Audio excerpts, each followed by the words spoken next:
TV News with Mary Alice Williams. Hello, thank you for joining us. The public worker pension funds headed back into black. Or is it? The new law establishes quarterly payments, but there's no way to stop officials from skipping them if the state comes up short. Brenda Flanagan reports. Powerful people. They got a lot of people's lives in their hands. Retiree Shepard Benyard harbors few illusions about his public pension. He knows the $73 billion fund's teetering on the brink of insolvency. It's $44 billion in debt. And years of union protests and lawsuits still have not persuaded state lawmakers or the governor to fully fund it.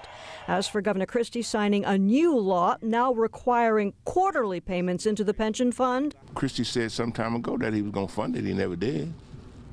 Now they're going to fund it quarterly. We'll see.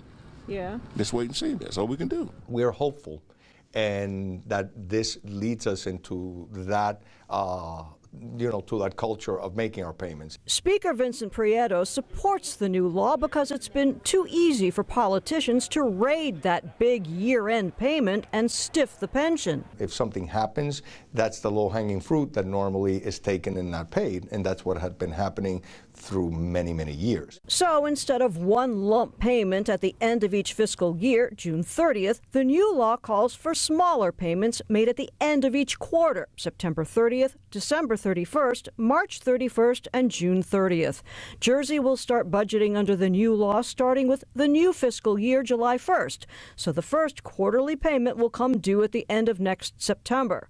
But critics claim the law can't compel payments or amounts. It's like the effect of a recommendation. Without the constitutional amendment requiring payments, you could be getting quarterly payments of nothing. There isn't a hard obligation in every budget cycle to make a contribution, and so it becomes subject to the kind of negotiations we see going on right now in the legislature. Financial analyst John Burry says the fund needs serious reform, not this. It's internal manipulation, and it's deck chairs on the Titanic.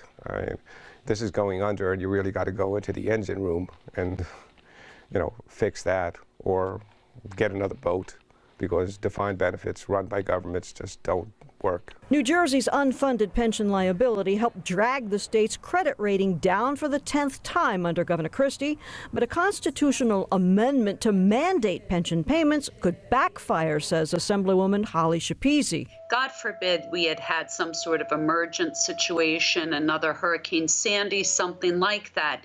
There would have been no flexibility within the state to ensure that, emergency type of situations were taken care of. They're not worried. They're going to get theirs. They got pension, they got health care, they got all the good stuff.